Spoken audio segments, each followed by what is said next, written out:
আমার হাতে দেখতে পাচ্ছেন একটি অনেক পুরাতন একটি বই। বইটির এপাশ দিয়ে জোড়া লাগানো এবং এদিকে একটু ছেঁড়া রয়েছে।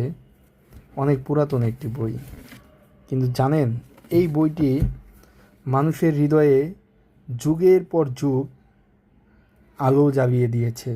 এবং হ্যাঁ, এই বইটি হচ্ছে তাজকিরাতুল আউলিয়া, যেখানে রয়েছে অসংখ্য আল্লাহর আউলিয়াদের জীবন কাহিনী এবং তাদের অমূল্য উপদেশ বাণী।